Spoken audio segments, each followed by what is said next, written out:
It's a little after 7:30 and we've got about 30 people with us, so I think it's time we start. On behalf of the Hyde Park Historical Society in the Chicago Hyde Park Village, I would like to welcome you all to the Hyde Park Book Club. Tonight, we are welcoming Eric May, who is the author of Bedrock Faith, his debut novel, which is the Chicago Public Library One Chicago Selection. And I'm just going to give you a little bit of his biography before we get started. And Dottie, you will let people in. Yes. And mute any noisemakers. I wasn't seeing them before, but maybe I'll see them now. Okay. All right. So, well, wait a minute. Let me make sure you I'm a co-host. are co-host. Yes. Yes, there we go. Okay. Okay, we're good. All right.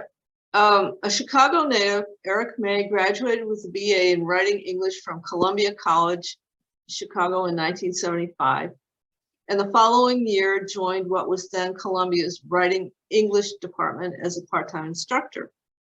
He moved to Washington, D.C. in 1985 to attend graduate school at American University and began working at the Washington Post as a newsroom clerk. In 1987, he joined the Post staff where he was a reporter in the Metro section. He returned to Columbia College in 1993.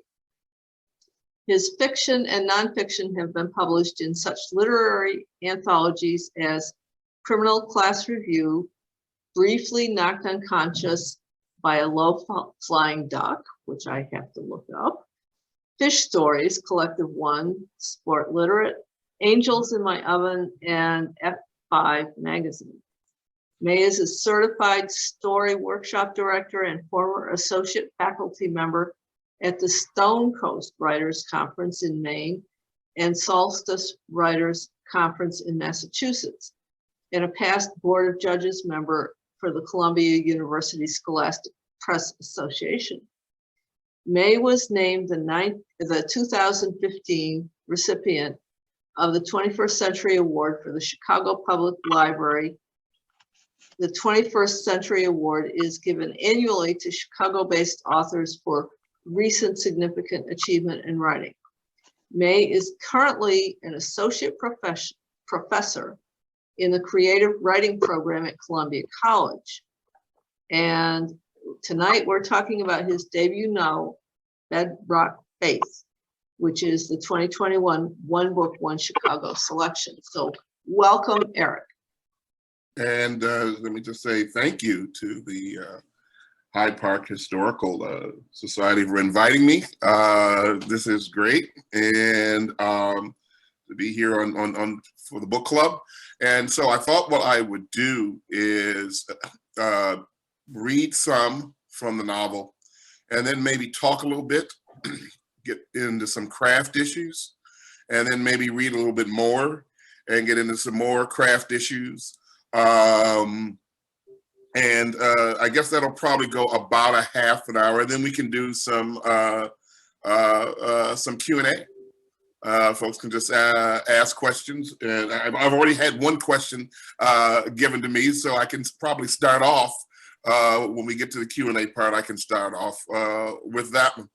So anyway, I did with my novel. I did the thing that all of the self-help, this is how you write a novel guidelines tell you to never do, which is to begin your novel with a prologue. You're not supposed to do that. And after I read it, I'll get into a little bit about how this prologue kind of came to be and why I wrote it.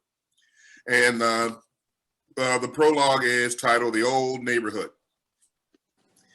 If you're driving to Parkland from downtown, your best bet is to take the Dan Ryan Expressway, I-57, which cleaves like a wide river with a bend here and a bend there, through Chicago's vast South Side. Parkland is on one of the farthest edges of the city, what Blacks from other parts of town call out south. Pull off at the exit 351, which is just a ways beyond the 125th Street overpass, and hang a right at the top of the ramp. You'll now be headed west, and after a couple of blocks, you'll pass through a viaduct. On the other side is Parkland's main drag, a quarter mile or so of small businesses, 2 saloons, a barber shop, a dry cleaners, a drugstore, and such as that. Nearly all of the buildings storefront affairs with display windows and hand-crank awnings, and every one situated along the south side of the street to your left going west, because on the north side is a forest preserve that offers up, during warm weather months, a high green wall of thick foliage. Turning off the main drag is the only way into the neighborhood because Parkland is kind of hemmed in.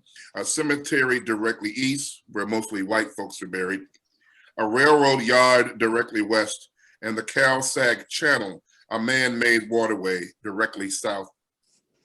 If viewed on a map, Parkland is an irregular rectangle of Chicago proper, wedged between 2 larger suburban towns. If you turn off the drag and onto a Parkland side street, you'll see tall trees in the parkways lining either side of the road. The modest homes are mostly brick standalones, none higher than 2 stories, with tidy yards and front doors painted eye-catching colors like canary yellow or sky blue or fire engine red. There's also the occasional 2-flat or wooden 4-square, as well as several houses of worship, all of the churches Christian, and none of them the foot-stomping, shouted-out variety. On late Sunday mornings, if the weather's good, there'll be gatherings out front of those places as people dressed in their finery enjoy some after-service commiserating. Weekdays during the school year, there's relatively few people about. And on summer evenings, plenty of kids bike riding and double dutching and what have you, while the adults, home after a hard day's work, water lawns with garden hoses or converse on front steps. Their polished mid-range cars sitting curbside. And as you take all this in, with that never-ending expressway traffic providing an ambient noise, the thought may occur to you that Parkland looks like any number of Chicago area neighborhoods you can name, and you'd be right. However, don't tell residents out there that their bailiwick isn't special, because if you do, you'll get an earful about how Parkland has been all Black since the 1870s, when the first colored settlers arrived from Dixie, squinting from under the shade of bonnets and straw hats at the surrounding prairie and onion-scented marsh. The territory's original residents were, of course, long gone by then, and the local white folks, the first beneficiaries of the natives' forced departure, were living in a small town set on a ridgeline a few miles west. Though hardly happy at the sight of strange Negroes, these whites had no interest in lynching anybody, which for the colored settlers was a big improvement over the whites they'd left behind. And so the new arrivals dropped their bags and declared themselves home. Within a few years, there was a small community with a whitewashed church and a scatter of cottages painted bright colors, which was the neighborhood's first use of the sky blue and the canary yellow and the fire engine red. 100-some years later, which, by the way, is when the following story takes place, only a handful of Parkland's 10,000 plus residents could trace their ancestry directly to those first settlers. A fact that did not stop the 10,000 plus from taking great pride in the intrepid colored settlers come north story, just as they were proud of their neat houses and the Parkland High School graduation rate, a vainglory that did not sit well with some. Blacks from Southside neighborhoods like Morgan Park and Pill Hill, who took a backseat to no one in the proud of themselves department, claimed Parkland people acted as if they were the only Black folks in Chicago who knew how to keep their property up. Blacks from less prosperous enclaves on the South Side and beyond, who were no less proud, swore that there were more Uncle Toms per square foot in Parkland than anywhere else in town. As for Chicago area residents of other races and creeds, whenever they thought of Parkland, which was seldom, most saw it as just another piece of the city's Black otherworld. Parklanders, as they like to call themselves, viewed the criticism from other Blacks as sour grapes, and the disinterest of those from outside the tribe is just more of the same old, which is not to say Parkland inhabitants were naive or unrealistic. They readily admitted, when talking among themselves, that Parkland had, in recent years, like numerous other communities across the nation, experienced some of the effects of drug abuse and other crimes committed by this or that homegrown miscreant. However, in their opinion, those effects had not been too severe, for there were no street gangs, graffiti, drive-by shootings, or open-air drug dealing in the neighborhood. And as they gazed from yards and porches at their tidy little world, residents told themselves they could still state with confidence that regardless of what others might spitefully say or misconstrue, they knew what their predecessors had struggled so hard to establish and what their efforts had so far managed to sustain. And they saw that it was good.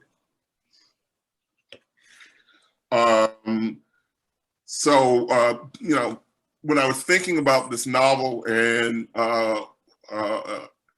one of the things I realized is that when you say all Black neighborhood to most Americans, including most Black Americans, what tends to happen is what they immediately see is, K-Town, or South Central, Bed-Stuy, something of that sort. And I knew that and because I anticipated this, I didn't want my readers even for a moment to be thinking, okay, that's where this novel is set. And not that which is in no way a criticism of novels and stories and movies that deal with that part of the African-American experience. Just that this isn't where my novel was going to be. And so I wanted to give it a prologue so that the reader would know what kind of place they were going to be dropped in. I didn't want them going 2 or 3 or 4 pages in and seeing something, a kind of environment that simply this neighborhood was not. So I went on ahead and wrote a prologue, and it went through many drafts. I in fact, went recently back through all of my old papers, and I saw some of the first opening drafts, which sound nothing like this one. And I finally wound up doing, at first I tried to do it 5 pages, and that was too long. And then I cut it to 3, and then I said, oh, you know what, I'm gonna get this done in 1 page. And then I cut it to 1, and that didn't work. It was too fast. And so finally I realized, all right, 2 pages is what I've got to do. And I want to make it stand up and apart from the novel proper, so I'll put it in italics. And of course, I read a number of things, and kind of the beginning is not unlike the beginning of All the King's Men by Robert Penmore, which is probably a novel that you could never assign to college students anymore for its voluminous use of the N-word by its first-person narrator. But it was a way into bringing the reader actively into the neighborhood, and there's something about using it. Well, if you take the expressway and go this way, there's something about getting to movement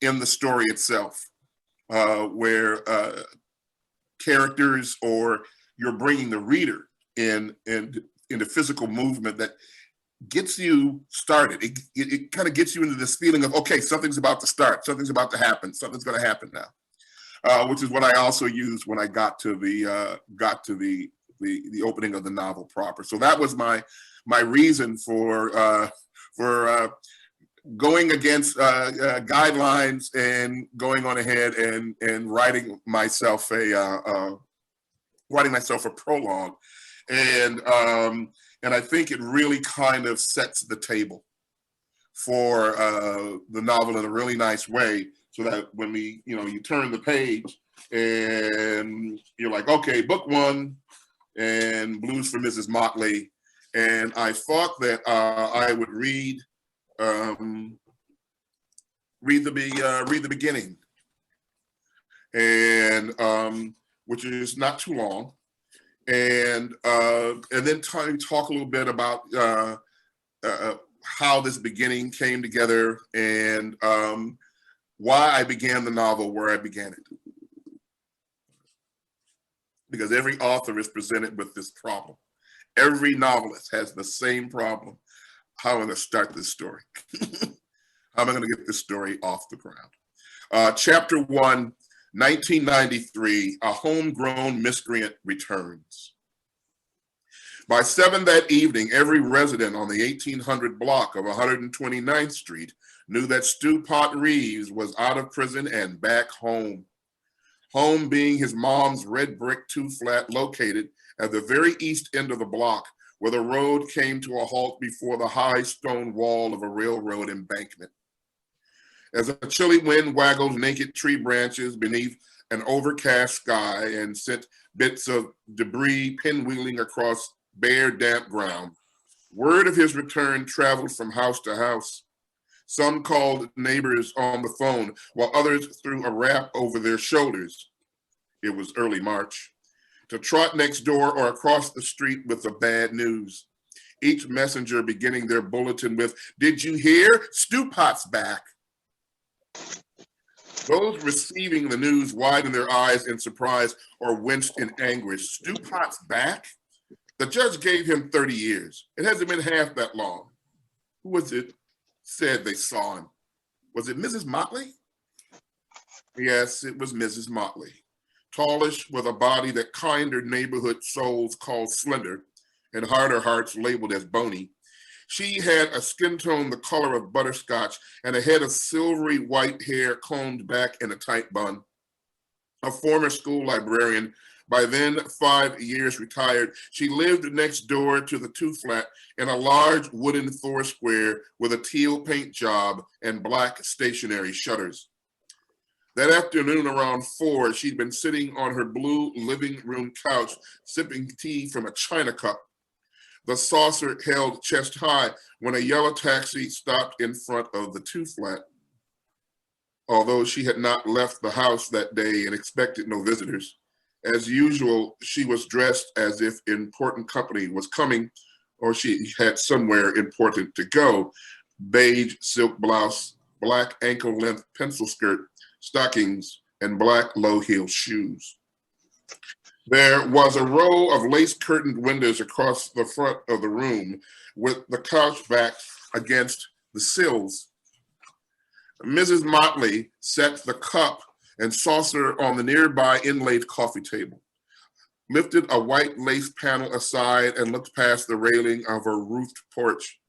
Her round wire-rimmed glasses were set low on her long nose, and she had to tilt her head to see over her bifocals. The house's high first floor gave Mrs. Motley a commanding view of the street, and she was able to make out the forms of 2 people within the shadows of the cab's back seat. Folks in Parkland seldom took taxis, so she was surprised when the cab's rear door opened and her next door neighbor, Mrs. Reeves, stepped out. Normally a nervous Nellie sort of person, that afternoon, the petite Mrs. Reeves looked unusually at ease in a green headscarf and a worn gray coat. A tall man, much darker than she, followed her out. He had a shaved head and a goatee and wore an open peacoat and denim overalls. A bit of white t-shirt was visible above the bib, and the pants hung loose on him, the front hems bunched over the insteps of black brogans. There was a turning circle at the base of the embankment wall, and after the tall guy closed the cab door, the driver made a slow turnaround and headed back west. Leaning closer to the window, Mrs. Motley saw that the tall guy was also broad across the shoulders, his thick goatee a furry frame around her wide mouth, and his shaved head was shiny, even under the overcast sky, the noggin reminding her of the smooth side of a greased coconut. Standing alongside him at the curb, Mrs. Reeves' brownie face barely reached his chest. The man said something to her which Mrs. Motley could not make out, and for the first time in ages, Mrs. Motley saw Mrs. Reeves smile. A spread of tiny teeth in her small, almost chinless face. It caused Mrs. Motley to wonder if the two were lovers, and if so, how much cash Mrs. Reeves was forking over to him, money being the only reason Mrs. Motley could think of for why such a strapping fellow, who appeared to be in his early 30s, would be with a woman old as Mrs. Reeves, who was 60 if she was a day. The idea that her east door neighbor was keeping a honey pie and walking around money bothered Mrs. Motley more than a little bit. The two flats parkway and front yard were neighborhood anomalies, weedy and trash ridden.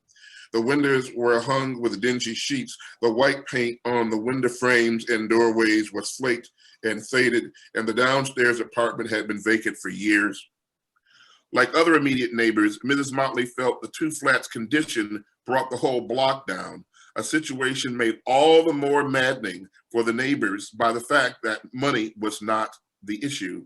For Mrs. Reeves had a perfectly good job downtown clerking in the Department of Motor Vehicles. The couple strolled up the walkway to the two flats' front door, where they paused so Mrs. Reeves could insert her key. While turning the lock, she said something over her shoulder. It was then that the young man smiled, revealing a white wall of large teeth within the frame of the goatee. And when Mrs. Motley saw that, a chill swept over her. After the young man merrily followed Mrs. Reeves inside, Mrs. Motley dropped her hand and the lace curtain fell back in place. Sliding to the front of the couch, and with her arms crossed, she leaned forward and slowly massaged her goose-bumped biceps. And so we're off and into the novel. Now, Kurt Vonnegut and if you ever have a chance to see it on YouTube, he has a hilarious conversation about story structure. And his advice is start as close to the end of the story as you can. I don't know about that, but I'm a big believer in start the story as close to where the story starts as you can. And when I was thinking, all right, well, how do I start this? Well, this is going to be about a guy who gets out of prison after 14 years, moves back, in with his widowed mom, and then starts all kinds of trouble. And so I figured, well, okay, then probably the place to start it is when he arrives. Not any build up. I've already had build up with the prologue, so going ahead and just started when he shows up. And since Mrs. Motley I knew was going to be such a big part of the story, and someone has to see him show up when he comes back in this cab with his mom, might as well be Mrs. Motley. And of course, I have to have a reason for why she's sitting. She is conveniently sitting in her living room where she can see this, and not in the dining room, not in the TV room, not sitting in. So I came up with the whole idea of her having tea every afternoon on her couch. So she would be, as I say, conveniently at the front of the house so that she can see Stew Pot and Mrs. Motley when they arrive. And I was able to put it there. And so just going ahead and getting the story started as close to where the actual action of the story begins. And again, there's this thing about when you have characters in movement. You look at a lot of 19th century novels, a lot of Hardy's novels begin with either somebody about to leave or somebody arriving. And Vanity Fair begins with two young women leaving the finishing school. And they're just about to get in the carriage and ride off. And there's something about that kind of movement. Nabokov's novel King, Queen, Knave has this incredible beginning that is the vision of looking at a railroad station from the vantage point of being inside the railroad car as it begins to pull out of the station. And at first you don't quite know what Nabokov is describing. And then suddenly you realize, oh, that's what it is. And Theodore Dreiser does the same thing with the beginning of Sister Carrie, where it starts with Carrie Meeber on a train coming to Chicago. So there's something about that, somehow physical movement, about to leave, in transit, just arrived. It's almost like the literary version in the theater when the curtain rises. It's that kind of, it builds that kind of anticipation. All right, something's about to happen. Someone's going somewhere, or they've just arrived and something is about to happen. So, of course, those of you who've read the story, Stew Pot gets back home and everyone's very worried.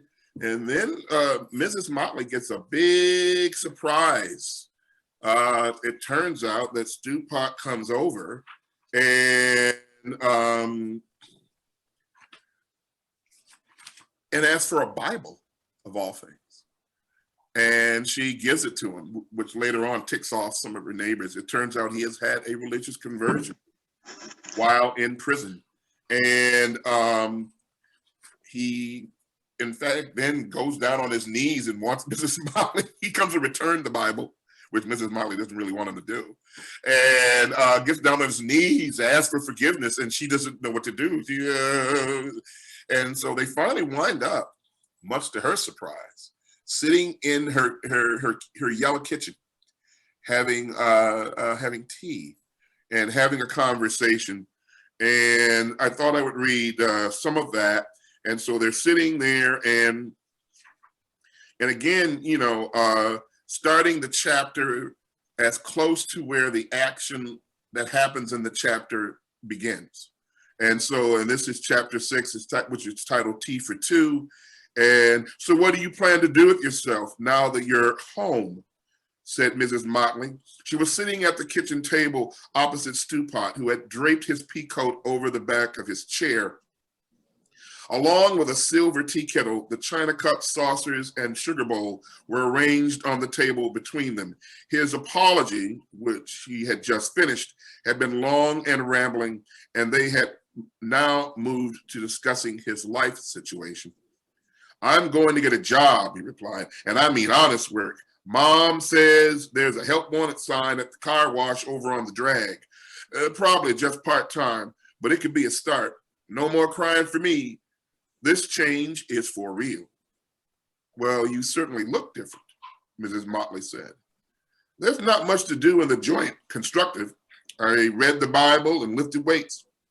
At first, the lifting was just to pass time, but I eventually saw it was good discipline.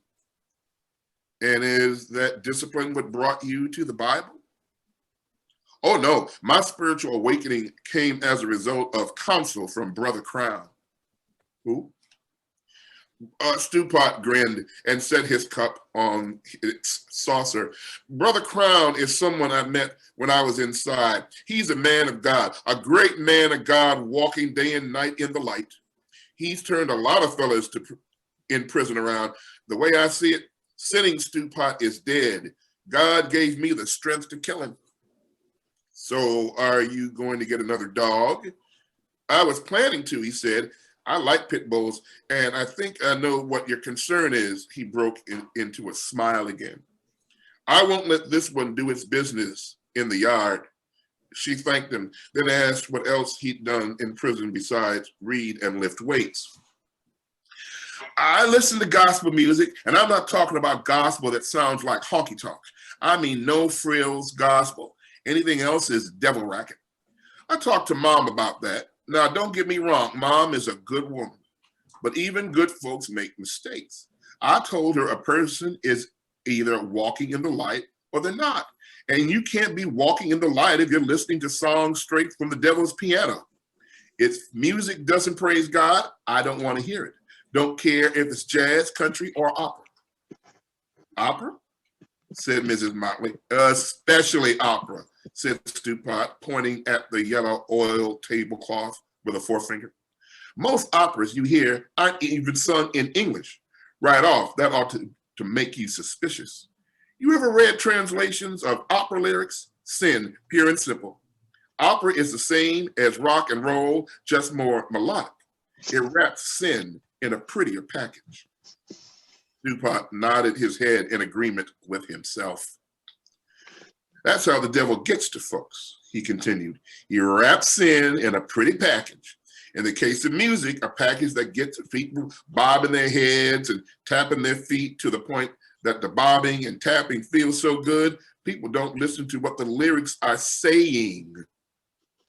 That rock and roll and that opera and that country music and that nasty blues like my dad used to listen to are all about the same thing, drunkenness and salaciousness.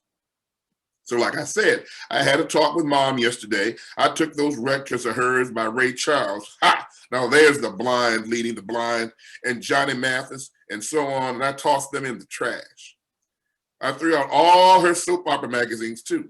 Soap operas are as bad as regular opera. A lot of wanton behavior masquerading as entertainment. But then what can you expect? TV is the devil's 24-hour playground. Radio is just as bad. And movies? Don't even get me started. Same for novels and poetry. I threw out her TV, radio, and record player because they were tainted from all the sinful programming that had run through the circuits. Her phone service got shut off a while back, which is just as well because those receivers were probably tainted too. When we get the service back on, we'll get new, clean telephones. I dumped her revealing clothes because no decent woman should be in blouses with the tops collarbone low or skirts and dresses with the hems knee high. Yesterday, I struck a blow in my fight against sin. I'm dedicating my life to walking in the light, and I'll take on Satan wherever I see him. I'm going to spread the word, and if anybody tries to stop me, they better watch out, because I got the Lord for backup. He took a long sip, and Mrs. Motley did likewise. She'd heard such uncompromising arguments before, most notably from her mom's mom. According to Grandma Lucy, Jews hunted Christian kids for sport, nuns and priests had sex orgies every night, and Muslims sacrificed Protestant virgins to Muhammad. Grandma Lucy could never be argued off such beliefs, and Mrs. Motley made no attempt to argue Stew Pot off any of his. She could just imagine what he'd say about her record collection in the living room, which included operas and Broadway musicals, as well as more than a few albums by Mr. Charles and Mr. Mathis. I've given it a lot of thinking, says Stew Pot, and the first thing I feel I should do is apologize to anyone on the block that I may have hurt or offended in the past.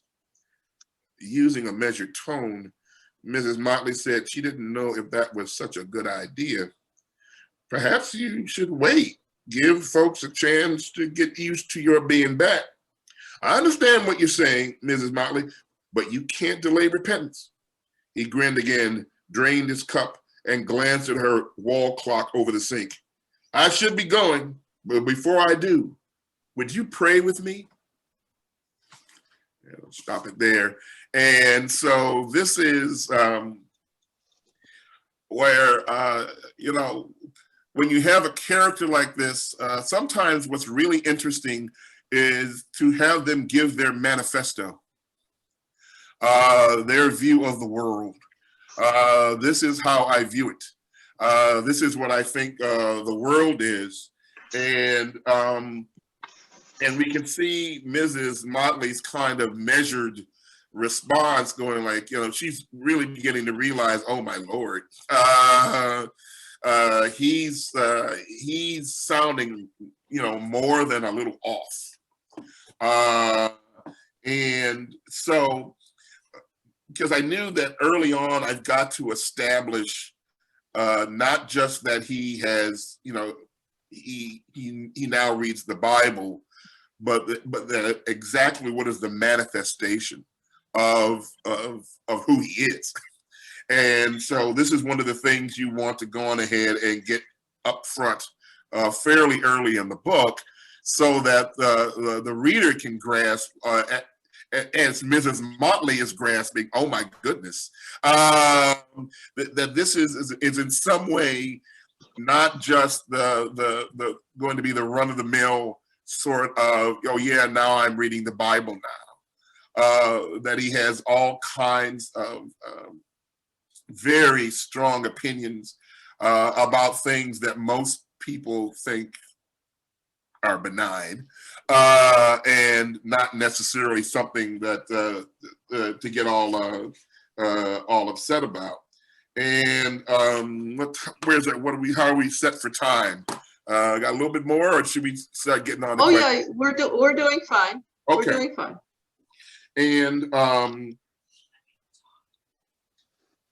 And let's see. I'm gonna do one other thing. And of course, later in the story, we find that Mrs. Motley has a neighbor across the street who's going to plays a big part in the novel,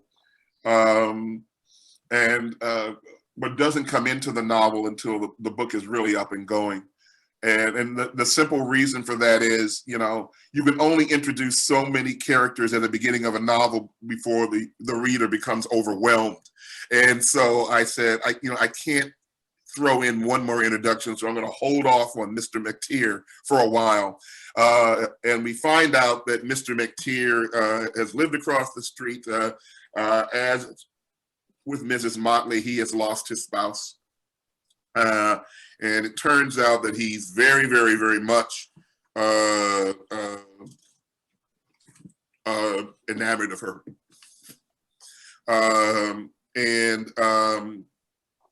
Every summer, Mrs. Motley and Mr. McTeer go with a married couple down the street who's also their age, and they go up to Union Pier for a week, where this married couple has a small cottage on Lake Michigan.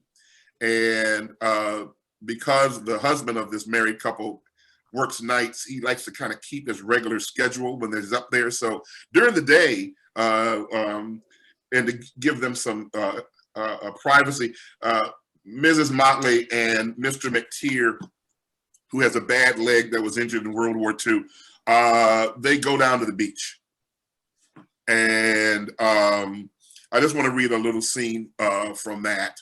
And they go down to the beach, and because one of the things you sometimes have to have in a novel is the character, you call it characters in repose, where you have to have, because something dramatic is going to happen right after this. And sometimes you don't want to go right into the dramatic thing. Sometimes what you want to do is have a little quietude, kind of a scene or kind of a chapter. And this one is titled, Let's Get Away From It All. And I'm just going to jump right to the part where Mr. McTeer and Mrs. Motley are spend their time on the beach, not far from this cottage.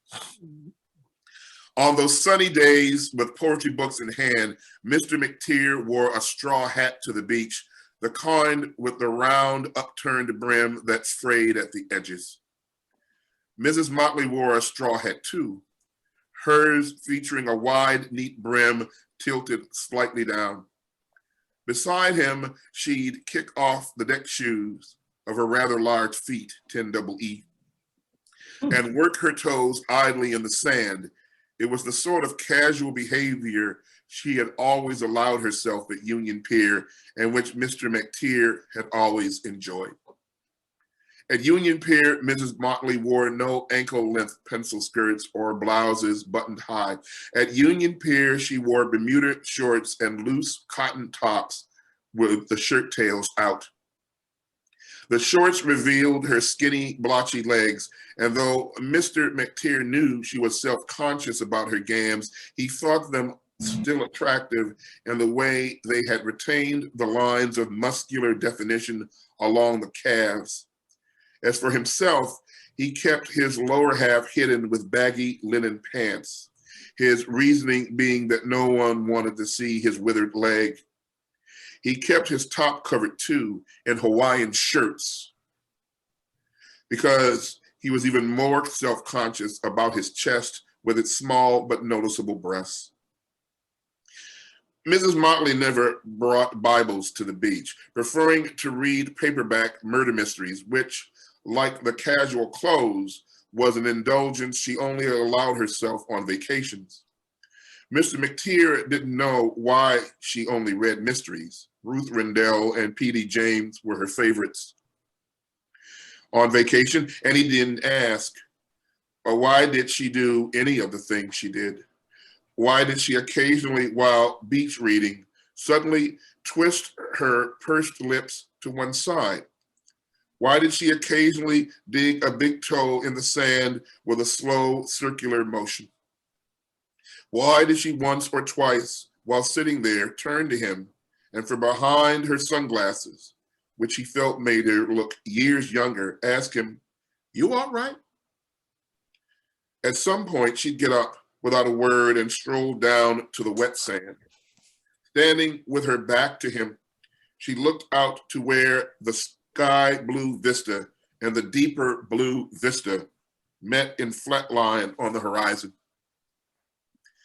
Thinking of what? Mr. McTeer wondered. And as the incoming rolls splashed and lapped around her narrow ankles, she held her blotchy arms akimbo with her blotchy backed hands splayed at her sides, and the breeze lifted the tail of her shirt away as if raised by an invisible hand sympathetic to his desires. And he got a tantalizing glimpse of her lower back. After 10 minutes or so, she would return without a word and sit back down with her Ruth Rendell or P.D. James, her wet feet coated with sand, and the breeze would send silvery whiffs of her hair in lazy movement around her head, because at Union Pier, she kept her hair in a loose bun that she pinned in the morning and never bothered with the rest of the day.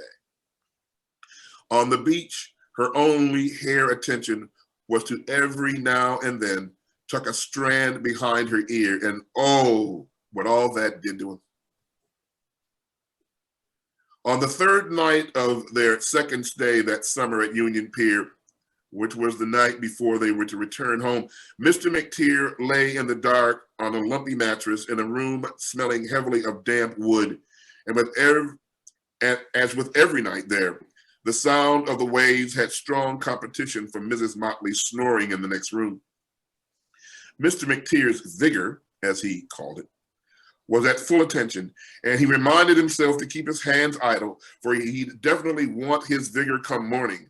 In the years that he and the other three had been coming to Union Pier, he'd learned to rise before Mrs. Motley and make his way to his bedroom door. He would stand there with the door parted just wide enough so he could watch Mrs. Motley exit her room, which she always did in a bathrobe and house slippers, with her silvery hair down. The mane would be all over her shoulders and upper back, which to his mind made her look even younger than when she wore sunglasses. Why this thrilled him, he did not exactly know. Maybe it was because he was aware that since her husband's death, no one had seen her in bathrobe and slippers with her hair down, except him. or maybe since he knew they'd never be married, these surreptitious glimpses through the gap were as close as he'd ever come to the sort of visual intimacy that husbands had routine access to. He also realized that peeking was the sort of thing an objective observer might judge creepy, but he could not help himself. The next morning, a cloudy Saturday, Mr. McTeer stood at his slightly parted door for nearly half an hour before Mrs. Motley, in a rust-colored robe and brown slippers, finally appeared. She had an armful of toiletries, hairbrush, toothbrush, toothpaste, shampoo, etc. His breath caught, as it had the previous 2 mornings, watching her pass the Powell's closed door, the ends of her silvery mane lifting slightly. She was almost at the bathroom threshold when the toothpaste tube fell, hitting the terracotta floor with a clack.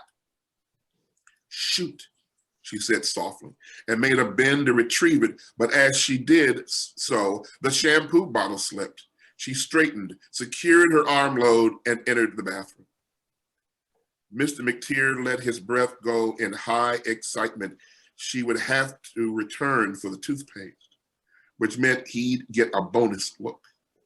And sure enough, after some clattering about in the bathroom, she came back out.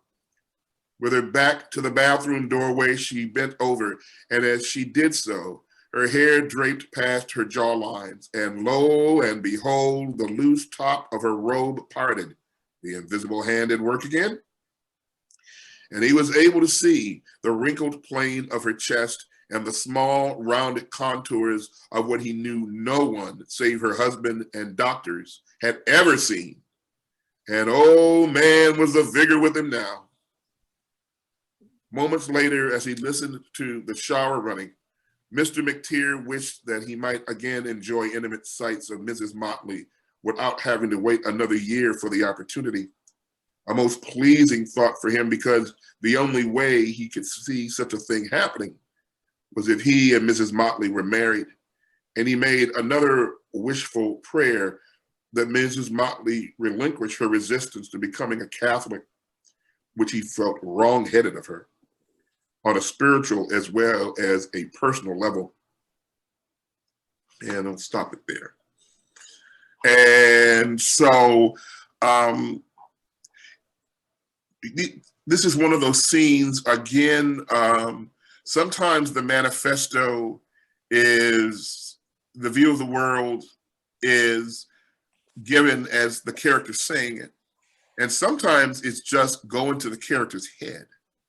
And this is, it's one of those scenes where the curtains have parted, so to speak, and we are seeing the real Mr. McTeer. We're seeing the real man who he is. And, Mrs. Motley, who's been so much a part, we've been in Mrs. Motley's perception so much in the early part of the book. And here's one of these chapters where now what we're getting is someone looking at her. And so it's kind of like, as the author, you're swinging around things. So first we get Mrs. Motley, and it's like we're over her shoulder and having access to her thoughts and how she sees things and how she reacts to things. And then we swing it around so that it's someone turning their attention on her. And it shows, ideally, the depth of his true love for her. And in a way that is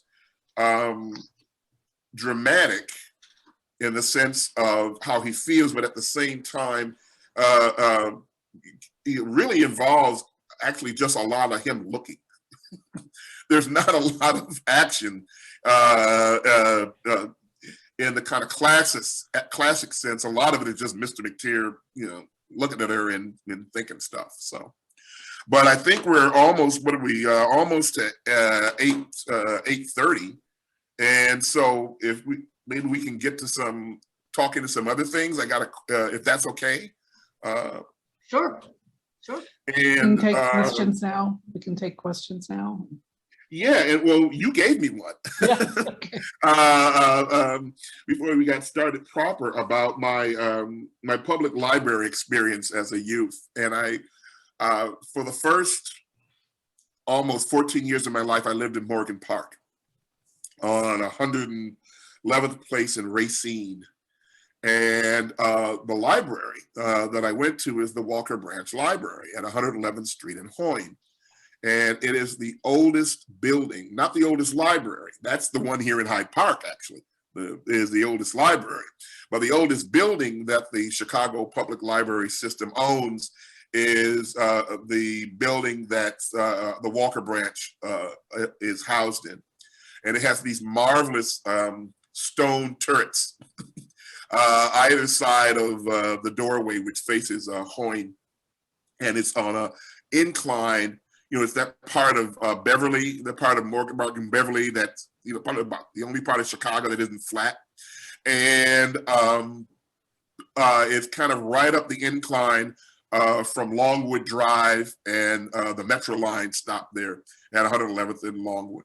And so I would walk there as a kid, and I spent many, it was where I first got my first library books.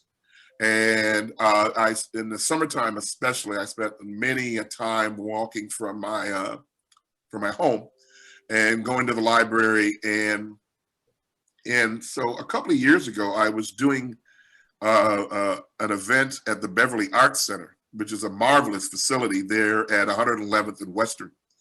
And I had taken the train out there, and I was walking up 111th Street, and I saw, it was late on a Saturday afternoon, and I saw the Walker Branch Library was right there. I said, wow, I haven't been in there since I was a boy. I had a little time. I looked at my watch. I had a little time. I'm going to go in there.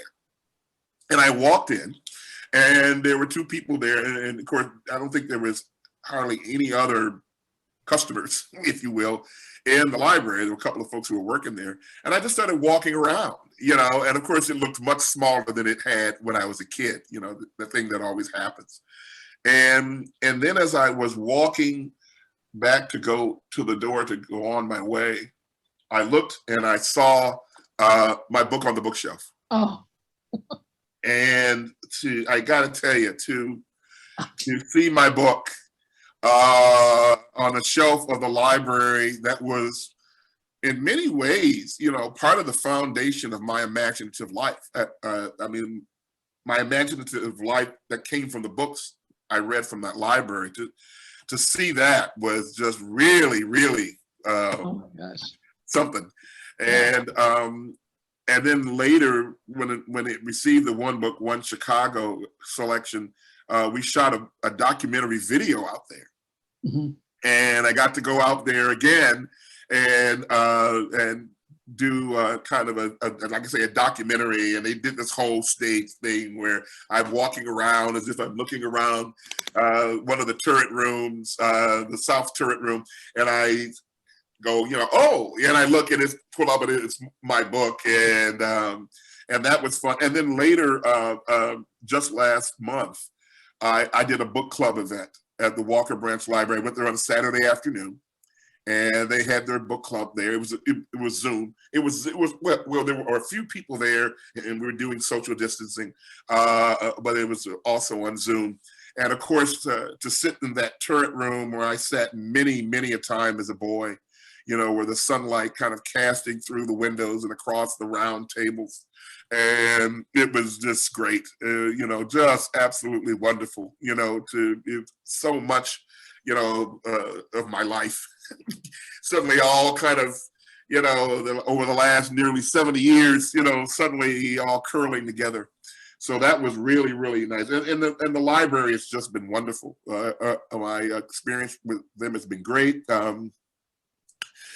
It's really kind of cool walking down State Street and seeing a huge reproduction of the cover of your book hanging in the window right by the front entrance of the Harold Washington Library.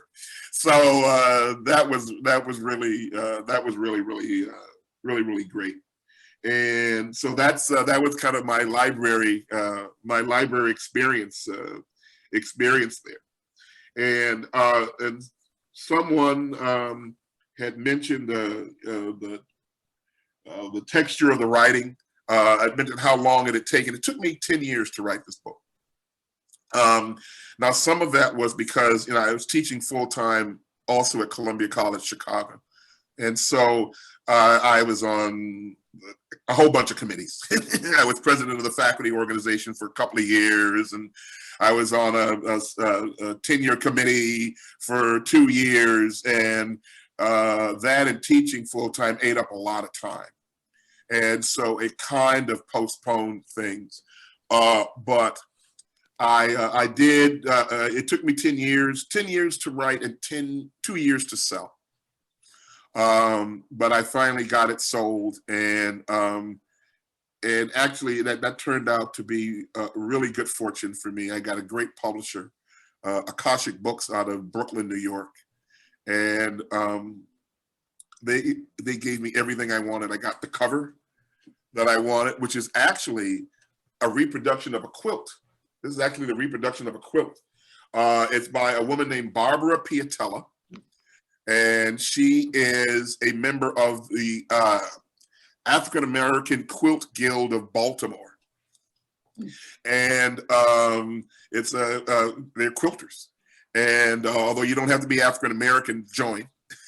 And when I saw it, I actually saw it online. We were trying to figure out a cover, and they had sent me some mock-up. Akashic had sent me some mock-ups, and I wasn't really happy with it. And then I saw this one, a woman with a hair in a bun and a phone looking out a window. And it was like, I had to look at it twice because it was so right. I was like, that cannot be. That cannot possibly be. And because I had Googled African-American artists, African-American paintings.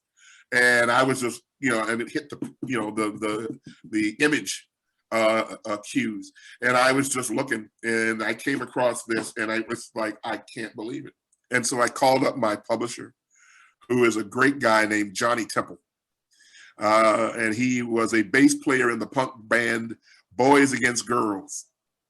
And instead of spending his money on wine, women, and song, he started a publishing house. And now it's one of the top independent publishing houses in the country. And so I called Johnny. I said, Johnny, I got it. This is one. And he said, well, I'll call her and see what she says. And they were able to work out an arrangement for it. So. But does anyone have any questions? Any questions about how the novel got started, or etc.? Any questions anybody has? Can we make comments too? Yeah, sure. I think I like the prologue. Now this is from my point of view, and I'm a person who always reads Wikipedia before she goes to the movies, so it may be a little prejudiced, but it sets up Parkland as being very, very central to the story. Yeah. It's like the neighborhood, the people are in the neighborhood, and it affects them a lot, just that they're in that neighborhood. That the neighborhood is, and also the scene with Mrs. Motley in the Bible reminds me of the way my mother taught me to be as a child, that you're also always supposed to be overly, receptive to anyone else's version of religion, and you can't say anything negative. And so I was just cringing with her as this guy she can't stand comes and asks for a Bible, then she has to be polite because that's her religious duty. And I don't know if you meant all of that, but I felt it. So Yeah. Anyway, thanks for this. Yeah, I mean, the neighborhood is a character in the story. Yes, it is. Does it resemble some neighborhood that or? Well, like I said, I grew up in Morgan Park. I was wondering, yeah. Yeah, and while Parkland is not a stand-in for Morgan Park, because in some ways Parkland and Morgan Park are very different. But at the same time, my understanding of Parkland grew out of my years in Morgan Park. I mean, that part of Chicago has been a Black neighborhood since it was grass. and it had a lot of churches. I had a 4-block walk to the grade school, which is that elementary school that's hard by the expressway when you get to 111th Street. Okay. Yeah. And that's the grade school I and my siblings all graduated from. That's the grade school my mother and her siblings all graduated from. And the grade school, John D. Shoup, where my mother taught for most of her teaching career. She's been a good hunk of her life walking through the halls of that school. And so there's, like I say, there's some things that Parkland and Morgan Park have in common. And so I was able to draw from my sense of community. Because at that time, Morgan Park was kind of like an island. There was a freight train line directly east. It was kind of like shaped like a triangle, and a freight train line directly east. Pretty much Vincennes was the western border, and it ran from about the top tip of the triangle, ran from about 103rd Street, and then it just widened out to about 115th Street. I still remember being a child and looking south on 115th Street. This is before Maple Park was built, and it was pretty much grass all the way to Calumet Park. And so I kind of drew on that as kind of like my basis for what this neighborhood was going to be like. And I see a question. Yeah, go ahead. Yeah. Well, I was just going to say that a lot of this reminds me back a year or so ago, we had Carlo Rotella. Oh, yes. Who wrote The World is Always Coming to an End, which was set in Jackson Park Highlands. Of course, his was more of a documentary than a novel. Yeah. But it's to me fascinating that both neighborhoods are so self-contained and in a way insulated, that they become their own stories. And very distinctive too. Very, very distinctive. Yes. Yeah. So reading Bedrock Faith, it resonated to me. This sounds like Jackson Park Highlands. This sounds like what Carlo was talking about. And Carlo grew up in the Highlands and spent time in Hyde Park, but and the characters that he described, who are real life characters, many of them were so similar to the characters in your book, who must have at least been modeled on some real life characters. Well, I mean, it's very much modeled on a kind of people. Actually, most of the characters, I mean, Mrs. Motley is kind of a composite character. She's a kind of composite of women like my mother and her contemporaries and the women who were my Sunday school teachers and my teachers in the grade school. And there were all these women who had gone into teaching, post-war, most of whom had not grown up wealthy or anything close to it, but they had gone into teaching because that was one of the few professional jobs that was open, to women, but also to Black women. And they all seem to have, this marvelous cursive handwriting. And many of them found themselves, much to their surprise, in their mid-30s, found themselves in the middle class, where they, as a younger, when they were in their teens, was not a place that they had expected to be. I remember my mother saying to me many years ago that, if you told me I'd be living in a bungalow someplace, I'd have told you were crazy.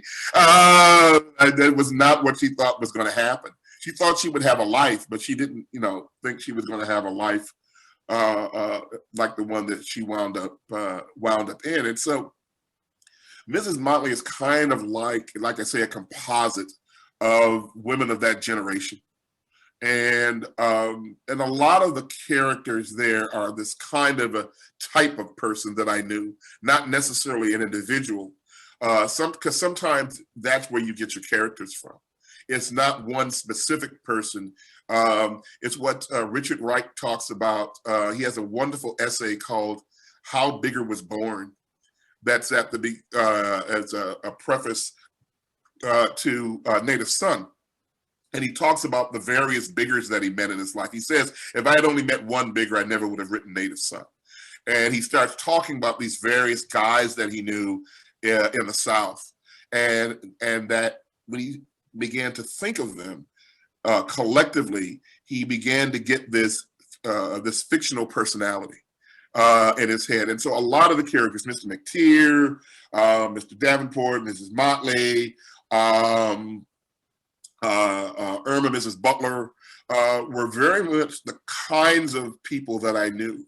Not one individual, but they were a kind of person. And Stew Pot himself, actually, he came together when I was in Washington, D.C.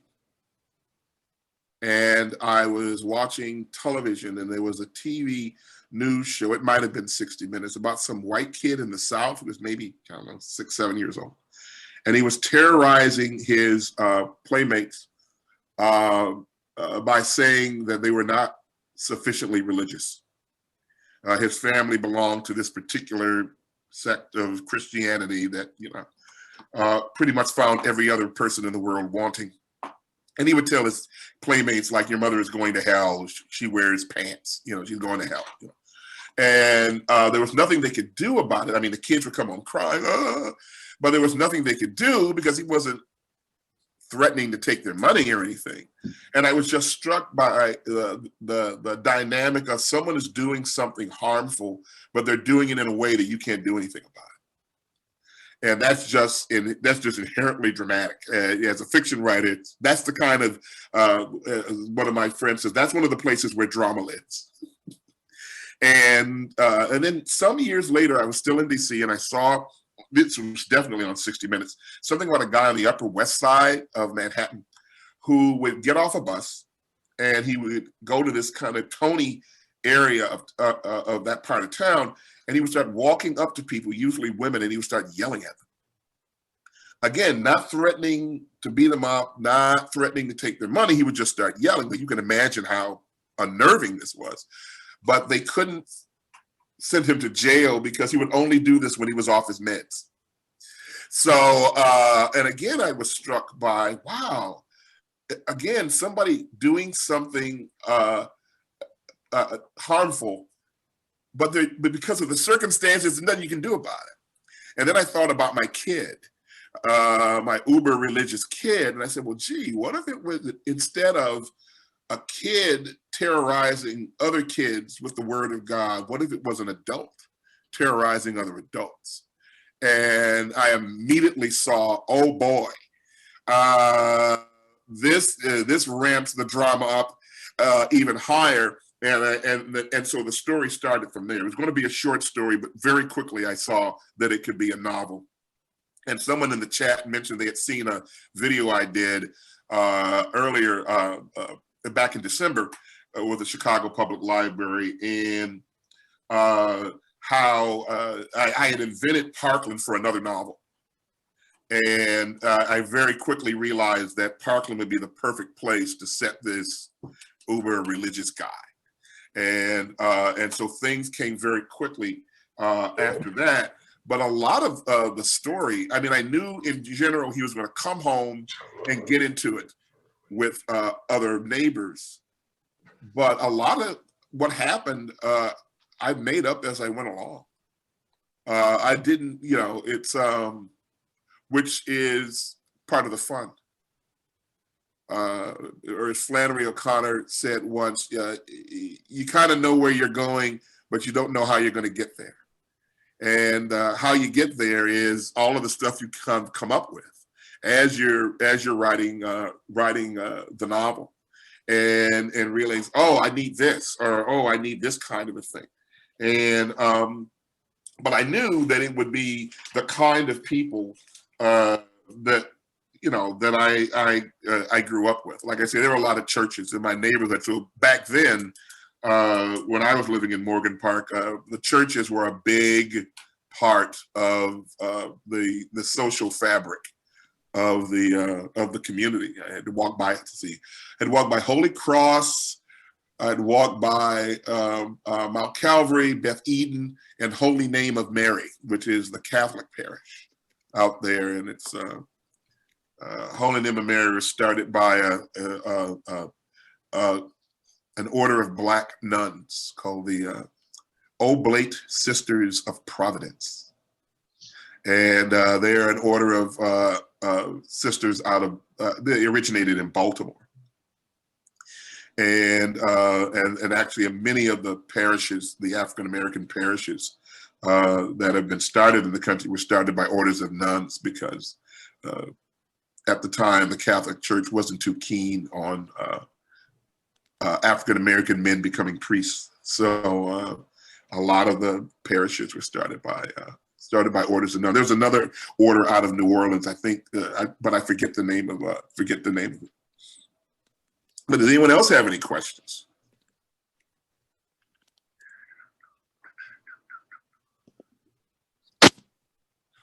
Oh, I'm looking in the chat again. Oh, someone says, do you have any comments about your descriptions of the skin tones of the various characters? Yeah. When I was living in Morgan Park, the color range was from, I had neighbors, let's see, the Washingtons were one of them, who, if one of the Washingtons came up on a screen, everybody seeing them would just assume they were a white person. And it went all the way from that to people who were far darker than I was. And my feeling is, if this were a movie or a play or a TV show, you would, of course, be able to see what the various skin shades are. And so I didn't see any reason why I should keep that a secret because it's a novel. I feel like anything that would be obvious to an audience, if this were a movie or a play, I have full, why not just go ahead and make that as vivid as I can for my readers. So that was my rationale for it. I just want folks to know what people look like, so that their imaginations can have something to play with. Now here someone says, although this is a work of fiction, are there any of the characters based on any of your past experiences? Fortunately, I have never met anyone like Stew Pot in my life. Thank goodness. So a lot of what happens, again, is drawn from the kinds of people that I know. And I guess what that means is I know it's possible. I know it's possible in terms of reactions for a neighborhood like that, because the neighborhood itself becomes almost like a kind of a Greek chorus. They're always kind of commenting and coming in at certain points and weighing in on what's going on in the story. But in terms of did any of the actual things that happened in the story based on anything real? No, not that none of the major stuff. It was all things that the story needed. But always within the framework of, does this make sense given the nature of what this place is and what this neighborhood is? And of course, you discover things as you're writing. I did not realize when I started that one of the currents running under everything would be, a novel about growing old, which was the farthest thing from my mind. I started this novel in the late 90s. And so I wasn't even thinking that. But as I began to write it, that's one of the things that began to emerge. I did not know that Mrs. Motley was going to have someone in love with her when I started the novel. I knew I wanted her to have a neighbor across the street, Mr. McTeer, and I knew he was going to have some role in the story, but that was something that came on me as I was writing it. Oh, yeah, he's in love with her. And then I had to go back to the beginning of the novel to front load certain things. So I was setting that up. Like when she brings him over a plate and puts it down in front of him. He's just gotten back home from visiting his daughter in Florida, and he's noticing kind of almost like the watermark outline of her bra underneath the white thin material of her blouse. And so I had to go back and sort of add some things and go, okay, so this is going to start setting this up for when they find out later that he's got the jollies for her.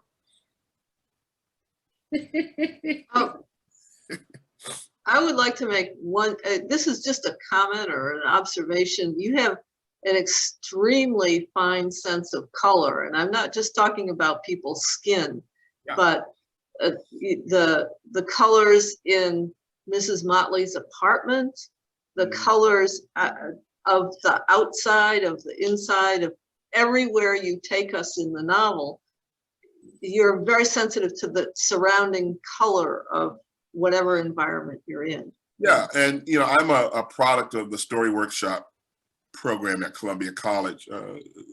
The Story Workshop method of the teaching of writing, which John Schultz invented in the mid 1960s is when it began.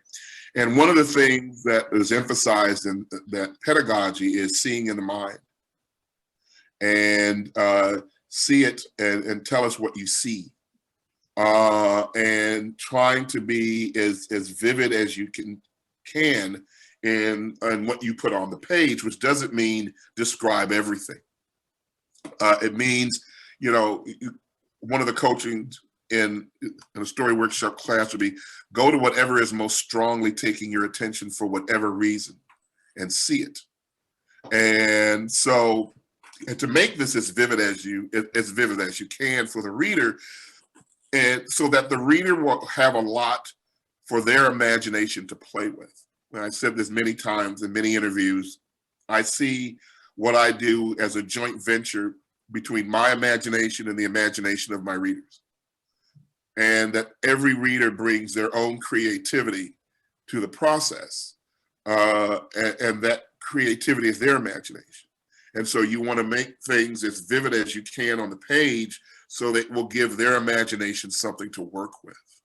And so, yeah, the color of things, Mrs. Motley's kitchen, her house, the color of people's clothes, and so that it's a technicolor kind of process, because like I say, that's the reader bringing their creativity. And I know, as all writers know, that the reader is never going to see it exactly the way I do. That because they're bringing their creativity to it, and so I know that no reader is going to see Mrs. Motley's house exactly the way I did. But I want to give them enough so that they can see something. There was a woods behind my uncle's cottage where when we would go up to Union Pier to vacation as a kid, and that stand of woods has been a stand-in. I can't tell you for how many stories there are I've read that have a woods in them. And my imagination just goes right to that stand of woods behind my uncle's cottage, and the way the dappled light would play around in it. And sometimes if we would go out there early, it would be like, the dew that's on the leaves. And I'm pretty sure that probably a lot of readers have that. A lot of readers have these kinds of imagery that's powerful for them, and you want to be able to give them something so that they can see. So that's the reason for it. That's the reason for the color. I'd like to point out that someone else, Judy, has asked a good question. What are some of the aspects of this story that you knew ahead of time, such as faith, friendship, love? Well, I knew that it was going to be a novel about a community, and those things are all kind of the products of a tightly knit community. The Morgan Park I grew up in, like I said, my mother grew up out there. She moved out there when she was 10 years old. And so it was a neighborhood where if people didn't know you, they knew your grandmother, because both my grandmothers lived in the neighborhood. Right. Well, they knew your uncle. My uncle had been one of the guys who had started the Morgan Park Co-op Credit Union, which used to be up on 111th Street in Vincennes. And so if they didn't know you, they knew somebody in your family. And in that sense, for those who had lived out there a long time, it was very, very tight. And so there's a lot of, and like I said, there are a lot of churches. And so this thing about, this is stuff that's just woven into this kind of a neighborhood. This thing about faith and people who've known each other a long time, and that's one of the aspects of Parkland and that kind of a neighborhood. These are people who have known each other for a long, long time, and that builds a kind of it's different than some sort of town where everybody just moved there, from someplace else. When my family moved to South Shore, it was very different. We moved to South Shore in 1967, just before I graduated from 8th grade. And it was a very different experience because it was a neighborhood that changed. It had been a predominantly white neighborhood, and then in a matter of years, it was a predominantly Black neighborhood. But all of the Black people were from someplace else. And it simply did not have the same kind of deep, rooted, we've known each other for years. We've lived on the block for years. And now that's true because my mom, who is still with us, we've lived on that block since 1967. So she has some of it, but not nearly as much as what we had in Morgan Park. I went up to Morgan Park a couple of years ago with an old friend, an old neighbor. She was up from North Carolina. We went riding around, and we went on the old block, and we were able to find two people from our childhood who were still living there in the same houses and moved. And then we saw another neighbor. He drove up, Mr. Mitchell drove up. He lived across the street from one of these other neighbors. He drives up, gets out of his truck, goes in, "Hey, Mr. Mitchell, hello, how you doing?" And so I think there were four. There were four neighbors who were still living on that block. It's amazing. And it hasn't changed much. That's what's really spooky in a way. I kind of go there, and sometimes I'll go on Google Maps. Did any of you ever do that? Where you go on Google Maps to your old neighborhood or some place you used to live in just to kind of visually go around it and walk. And there's still, some things have changed. There's a tree. Okay, there's a tree that wasn't there way back then. They used to be at royal bushes way back then. They're not there anymore. But it's amazing to me how little that part of the city has how little has changed in the way that it looks. It's kind of, it's weird, but it's also kind of nice, I guess. There, what is it? This is from Tina. The most fascinating part of the book to me is that you are a man, yet your protagonist is a woman. How did you do that? Well, you go into the head of your character.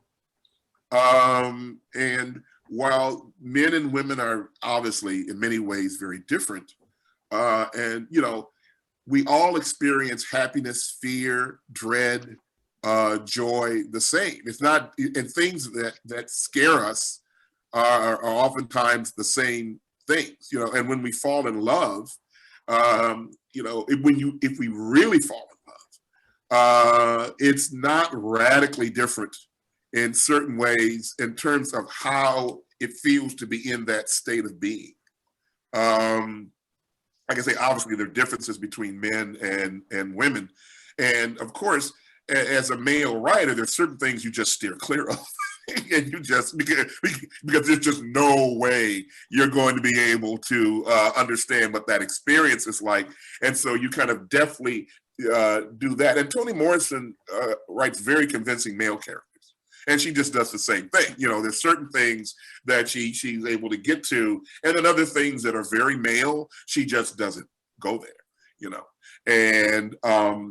And so if you understand that all of your characters are human, and just say, what is it like? You put yourself in that character's body and just ask, well, how would it feel to be standing here or sitting there or looking at something? I mean, one of the things that was very helpful is that I read a lot of fiction by African-American women writers. I mentioned Toni Morrison, Gloria Naylor, also a wonderful African-American author, Ann Petrie, who published one of the best African-American novels I've ever read. It is called The Narrows. It actually came out the year I was born, and it got kind of panned. And so she never wrote an adult novel after that. She just wrote children's books after that. But there, you know, when you read those novels, when you read Petrie and Gloria Naylor and Toni Morrison and Louise Merriweather, and particularly when you read the narrative sections where in the third person the author is taking the internal perception of the characters, there is something like you could call the African-American female aesthetic.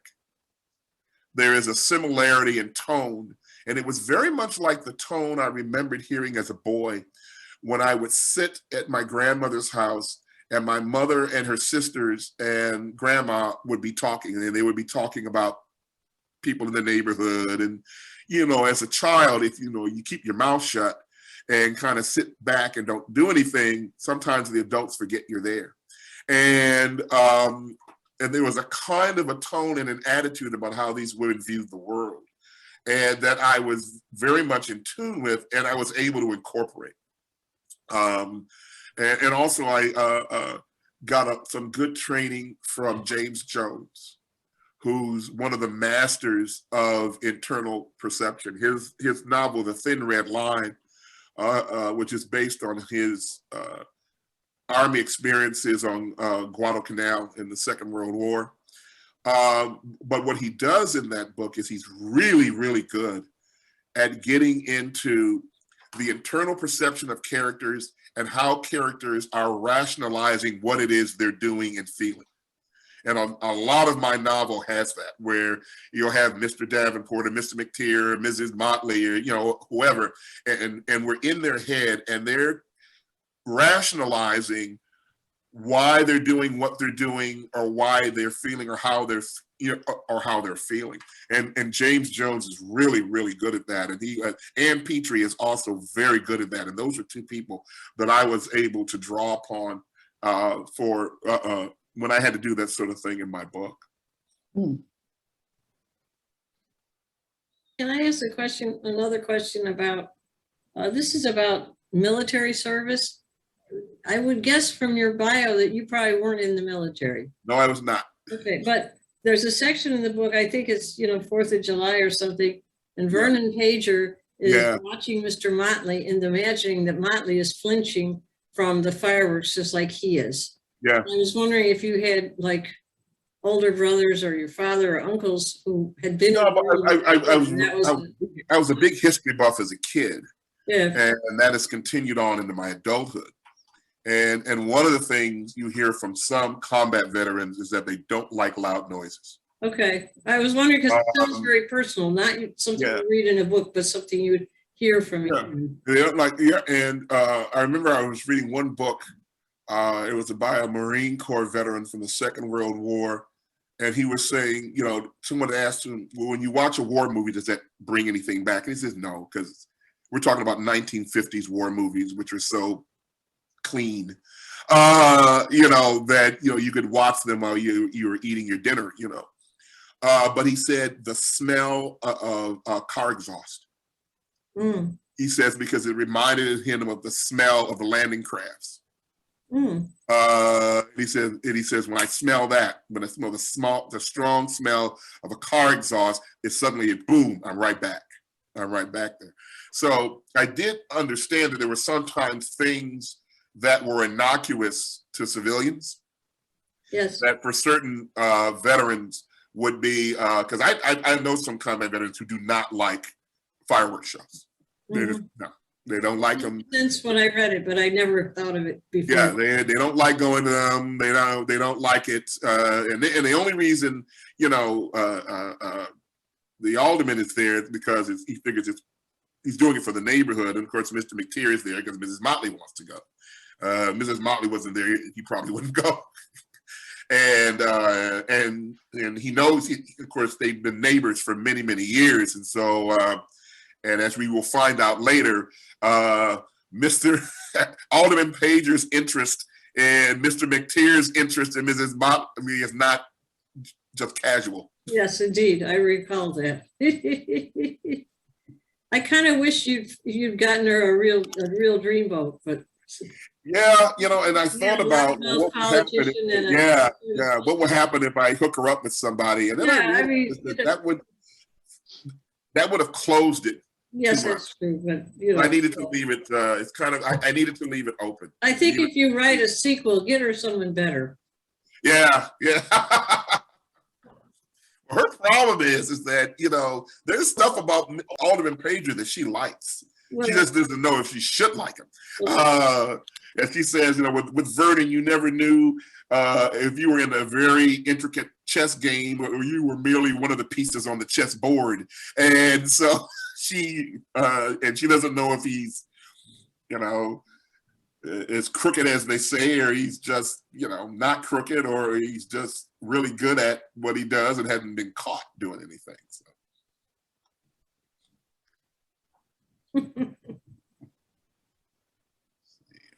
Let's see, here's another. I just wanted to make sure that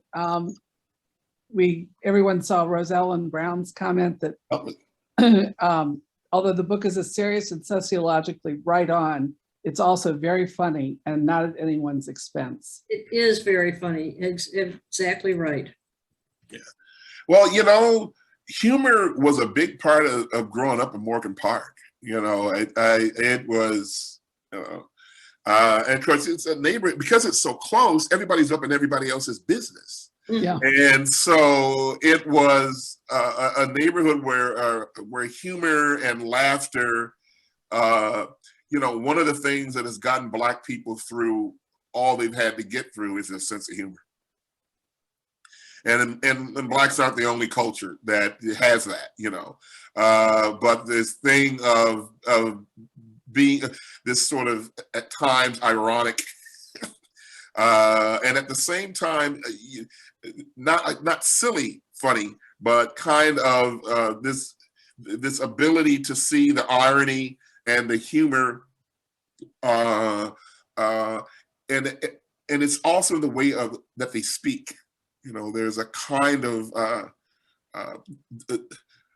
gosh, how to best put it?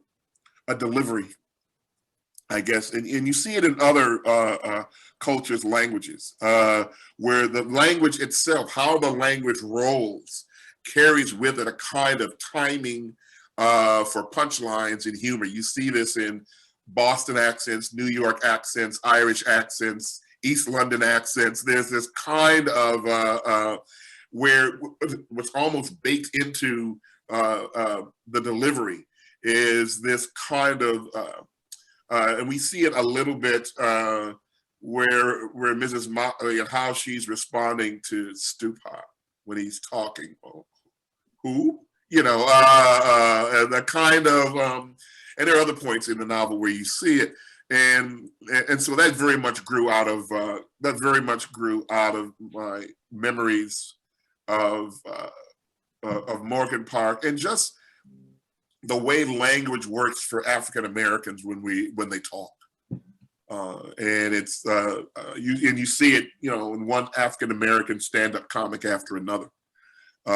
This sort of the funny timing that's built into the way that people deliver things. Oh, someone wanted to know, you please repeat the name of the Black female author who wrote, her name is Ann Petry, A-N-N, P-E-T-R-Y. And the book that I highly recommend by her is titled The Narrows. She was the daughter of folks who she was African-American, was born in Old Lyme, Connecticut. And her family ran drugstores.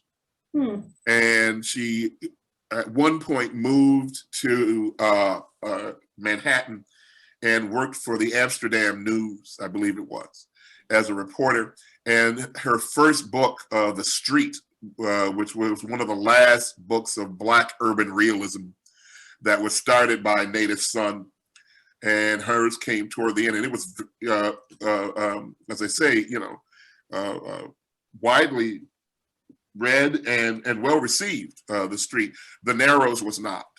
It was a novel that it had an interracial love story in it, and it was not getting it, and it was definitely about race relations, but for some reason it did not sit well, and it wasn't as well received. And like I say, she never wrote another adult novel after that. And it was right up to the end, because she died on the same day as Mike Royko. So she got superseded in that too. And but her novel is really a tour de force of how to get into internal perception using third person.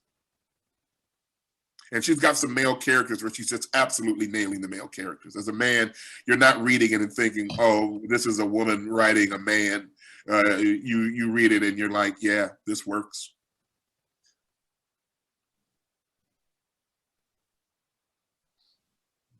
All right, any other questions? I think we're winding down here. And Okay. Eric, thank you. This has been just a wonderful presentation. We've so much enjoyed it. Oh, And, well, of course, we've all enjoyed. I have so much I think- enjoyed it too. We've enjoyed reading this marvelously graphic or colorful novel.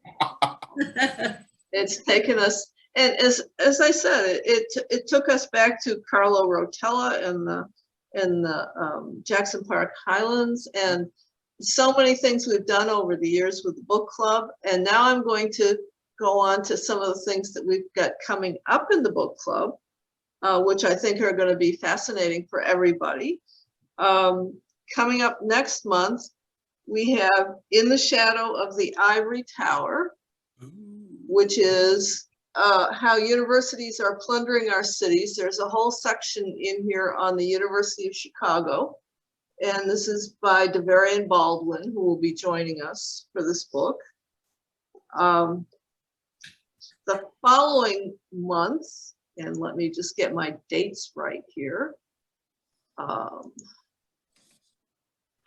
April 18th, we're going to have Bill Swislow back again, who has done some fascinating research on Lakefront Anonymous, which is the stone carvings all along Chicago's lakefront in the limestone blocks.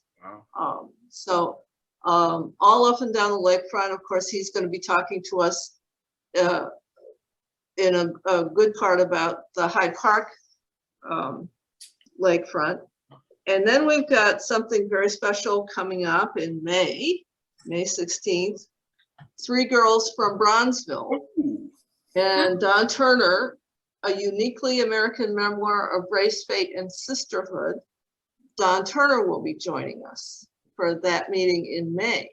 So we try here in the book club to mix it up a little bit. We have fiction, we have nonfiction, we have memoirs, we have history, we have all kinds of things that's all about Hyde Park and the South Side.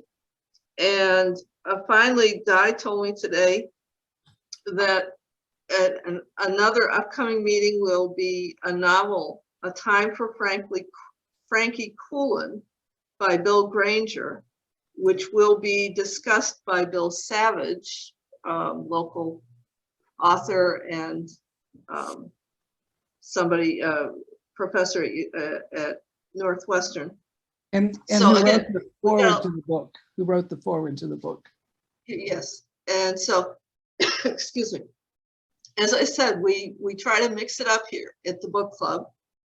We're delighted that you all joined us tonight. And We've we got all, some great stuff coming up. Yes. and we also Dottie? welcome your suggestions and ideas of books related to Hyde Park and or Chicago for the club. Right, anything, and what we focus on is, you know,